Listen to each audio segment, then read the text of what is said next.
वन्दे ब्रह्मपुराधिपम् श्रीसहजानन्दम् च मूलाक्षरम् श्रेयस्कारणसद्गुणैकनिलयम् श्रीप्रागजिम् भावत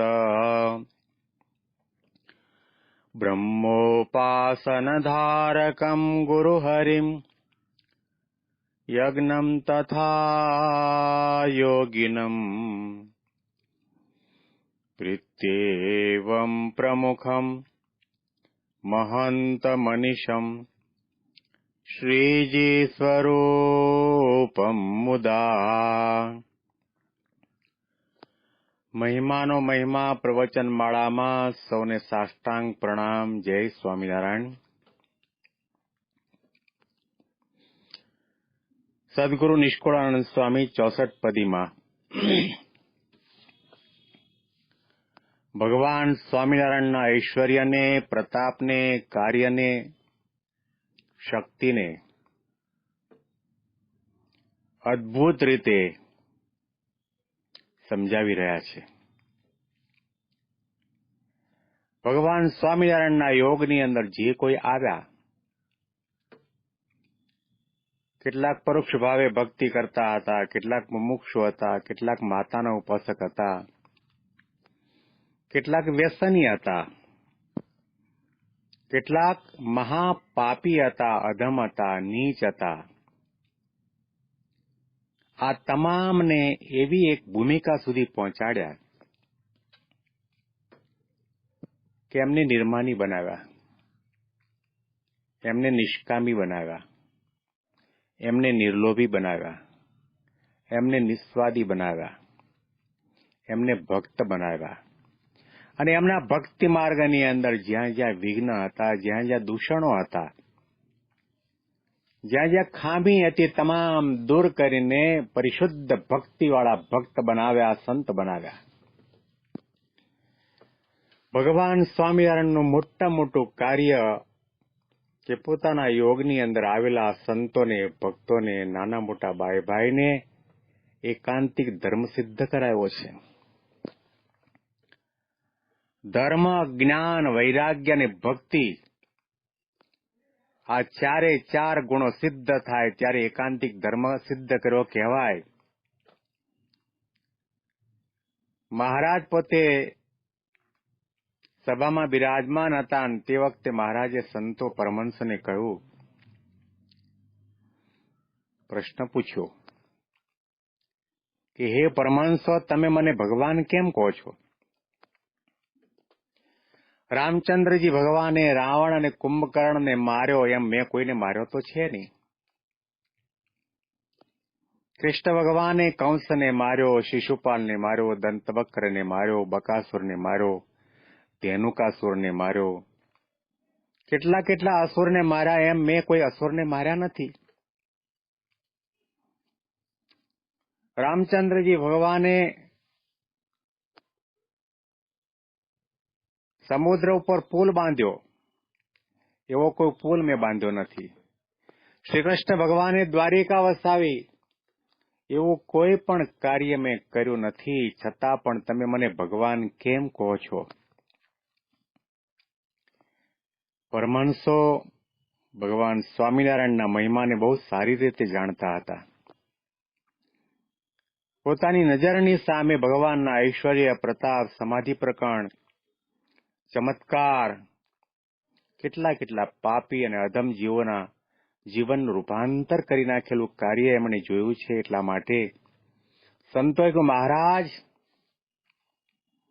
રામચંદ્રજી ભગવાને રાવણને માર્યો, કુંભકર્ણને માર્યો, પરંતુ રાવણનું શરીર મર્યું, પરંતુ એના મનમાં, દિલમાં અને દિમાગમાં જે કામ વાસના હતી, અહંકાર બેઠો હતો, એ મર્યા નથી. શ્રી કૃષ્ણ ભગવાને કંસને, શિશુપાલને, દંતવક્રને માર્યા, પરંતુ એનામાં રહેલા સ્વભાવ, પ્રકૃતિ, દોષોને માર્યા નથી. મહારાજ, અમે તમને માત્ર ભગવાન નથી કહેતા, તમને તો ભગવાનના પણ ભગવાન કહીએ છીએ, અનંત ભગવાનના ભગવાન કહીએ છીએ, સર્વોપરી ભગવાન કહીએ છીએ, અક્ષરધામના અધિપતિ કહીએ છીએ. એટલા માટે કે તમે અમારા દિલમાં, દિમાગમાં, નેત્રમાં, મનમાં આદિ અનાદિકાળથી જે વાસના છે, આસક્તિ છે, કામના છે, એ તમામ સ્વભાવને, દોષોને મારી નાખ્યા છે. રાવણ પોતે કામથી મરેલો જ હતો, અભિમાનથી મરેલો જ હતો. ભગવાન રામે એના શરીરને માર્યું, પરંતુ એનામાં બેઠેલો કામ મર્યો નહીં. જ્યારે હે મહારાજ, તમે તો અમારા મનની અંદર, દિમાગની અંદર આદિ અનાદિકાળથી કામ હતો, કામને માર્યો, અમને નિષ્કામી બનાવ્યા. માનને માર્યો, અમને નિર્માની બનાવ્યા. અમારા રસાસ્વાદને મારી નાખ્યો, અમને નિસ્વાદી બનાવ્યા. અમારી આસક્તિ, મમતા, મોહને ટાળ્યા. એટલા માટે હે મહારાજ, તમે અમને નિસ્પૃહી બનાવ્યા, અનાસક્ત બનાવ્યા.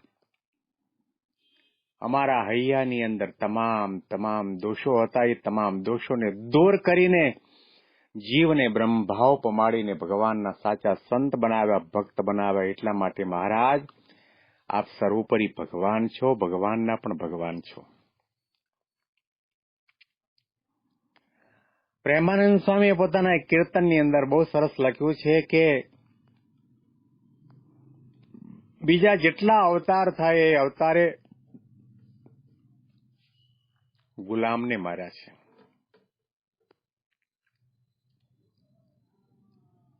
રામે રાવણને માર્યો, એ કામનો ગુલામ હતો. રાવણ અભિમાનનો ગુલામ હતો. તો રામચંદ્રજી ભગવાને કામના ગુલામ રાવણને માર્યો. પરંતુ મહારાજ, તમે તો રાજાને માર્યો છે. રાવણના માટે કામ હતો, એનો રાજા હતો. અભિમાન એના માટે રાજા હતો. તો અમારામાં રહેલા તમામ મનના રાજા હતા. કામ, ક્રોધ, લોભ, ઈર્ષા, અભિમાન, સ્વભાવ, પ્રકૃતિ, એ તમામને માર્યા છે. તમે ગુલામને નહીં, શેઠને માર્યા છે. એટલા માટે તમે સર્વોપરી ભગવાન છો.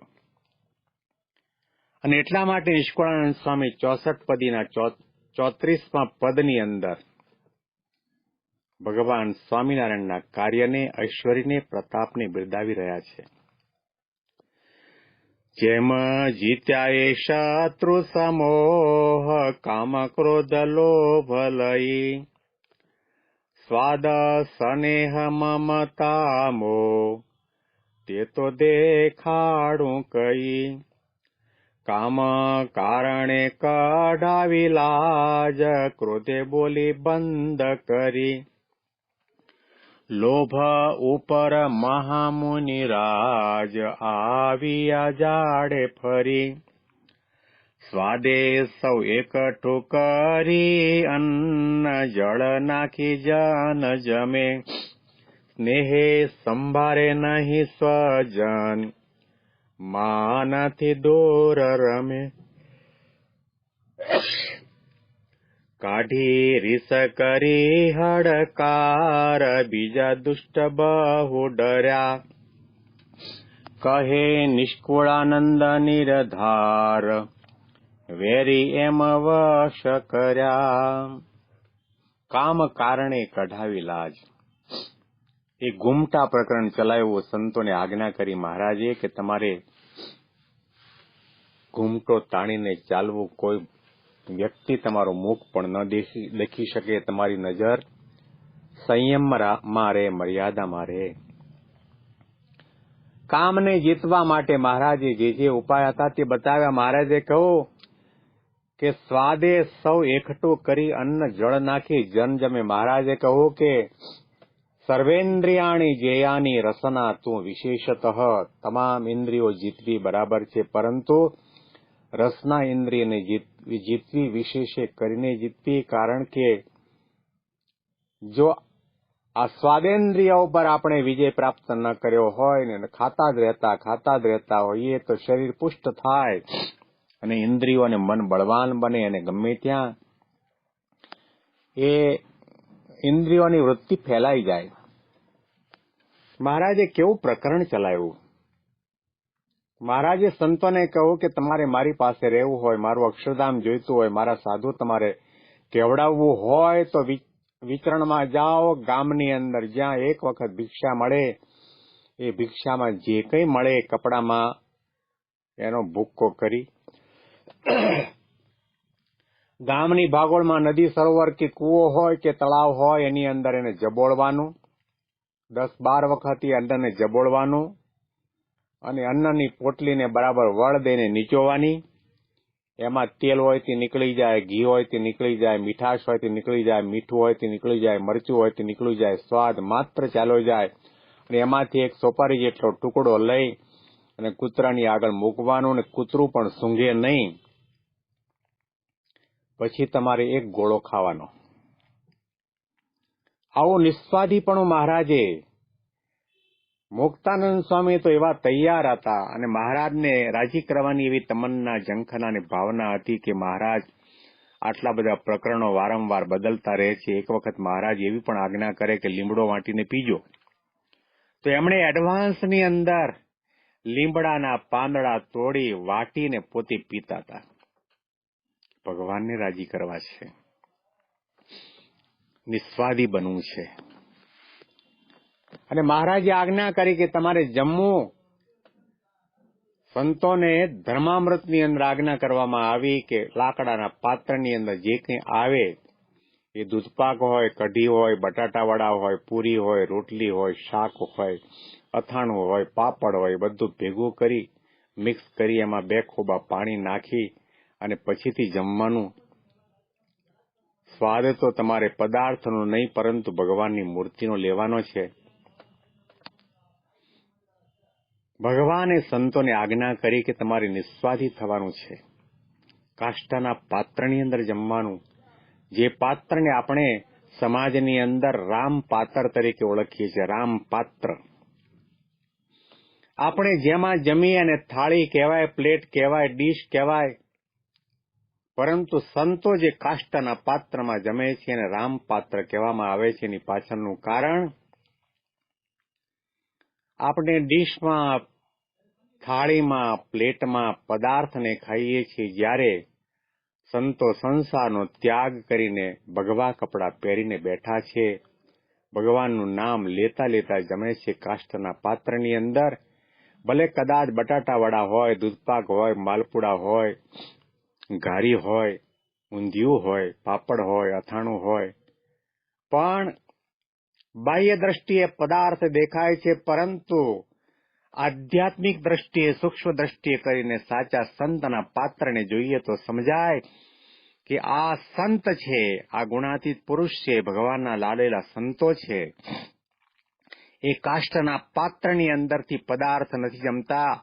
એને રામ પાત્ર એટલા માટે કહેવાય છે કે એના પાત્રની અંદર, લાકડાના પાત્રમાં પદાર્થ દેખાય ભલે, પરંતુ પદાર્થ નથી. એના લાકડાના પાત્રની અંદર રામ માત્ર છે, ભગવાન જ છે, બીજું કંઈ નથી. ભગવાનનો આનંદ લે છે, ભગવાનને ભૂલીને લેતા નથી, ભગવાનનો પ્રસાદ આરોગતા હોય છે. નિસ્વાદી બનાવ્યા અને પોતાના સ્નેહીનો પણ ત્યાગ કરાયો. મહારાજે કહ્યું કે એક વખત માતા, પિતા, કુટુંબ, કબીલાનો ત્યાગ કર્યો, ત્યાર પછી એની સાથે કોઈ પણ પ્રકારનો સંબંધ ન રાખવો, તો તમે સાધુ સાચા. ત્યાગ કર્યો ક્યારે કહેવાય? મહારાજે કહ્યું પોતાની જન્મભૂમિમાં પણ જવું નહીં, અને જન્મભૂમિની વાસના પણ બીજો જન્મ લેવડાવતી હોય છે. મહારાજે વચનામૃતની અંદર સભામાં બેઠેલા સંતો હરિભક્તોને કહ્યું કે જુઓ, જ્યારે જ્યારે અમે સ્નાન કરવા માટે બેસીએ ત્યારે મારા સાથળની અંદર એક ચિહ્ન છે. એ ચિહ્ન જોતાની સાથે અમને ખાંપા તળાવડી છપૈયાની યાદ આવે છે. ત્યાં નાવા જતા હતા અને આ સાથળમાં ખાંપો વાગ્યો હતો, એનું ચિહ્ન હજી દેખાય છે. અને જોતાની સાથે છપૈયા અને ખાંપા તળાવડી યાદ આવે છે. તમે તમામ સંતો માતા, પિતા, કુટુંબ, કબીલા, ગામ ગરાસનો ત્યાગ કરીને આવ્યા. તમને તમારી જન્મભૂમિ કે તમારા સગા સંબંધી યાદ આવે છે કે નથી આવતા? મને બતાવો. ત્યારે તમામ સંતોએ કહ્યું કે મહારાજ ભગવાન પુરુષોત્તમ નારાયણ સહજાનંદ સ્વામી ભગવાન કહેવાય, છતાં પણ એમને બધું યાદ આવતું હોય તો આપણને તો યાદ આવે જ ને. અને આપણે એમ કંઈક નથી યાદ આવતું તો પછી આપણે ભગવાન કરતા મોટા થયા. એટલે પછી નિષ્કપટ ભાવે તમામ સંતોએ કહ્યું મહારાજ બધું યાદ આવે છે. અને તે વખતે મહારાજે કહ્યું કે સમુદ્રમાં જેટલું પાણી છે એટલું આ જીવે માતાનું ધાવણ ધાવ્યો છે. અનંત જન્મ લીધા છે, અનંત વખત માતા પિતા અનંત થયા છે. જેમ આપણે અજ્ઞાને કરીને બધું ભૂલી ગયા છીએ, આપણી પગની બાજુમાં આપણા ગયા જન્મના હાડકા પડ્યા હોય તોય પણ આપણને ખ્યાલ નથી. એમ અજ્ઞાને કરીને વિસારી દીધું છે, એમ જ્ઞાને કરીને વિસારવાનું છે કે આત્માને જન્મ નથી, મૃત્યુ નથી, આત્માને માતા નથી, પિતા નથી, ભાઈ નથી, ભગી નથી, ગામ નથી, ગરાસ નથી, મિલકત નથી, વૈભવ નથી. આત્મા રૂપે વર્તવું અને ભગવાન એક જ સાચા સગા છે.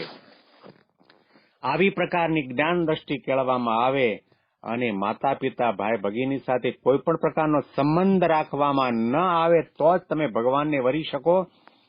અને ભરતજીનું આખ્યાન કહીને મહારાજે વાત કરી કે સાધુ થયા પછી કોઈ પણ જગ્યાએ લેશ માત્ર આસક્તિ વાસના અને કામના હોય તો ભરત રાજાએ ભૂમંડળના રાજ્યનો ત્યાગ કર્યો હતો. એના પિતાજી સાક્ષાત ભગવાનનો અવતાર હતા અને ગંડકીના તટ ઉપર બેસીને વર્ષો સુધી તપશ્ચર્યા ધ્યાન ધારણા કર્યા હતા.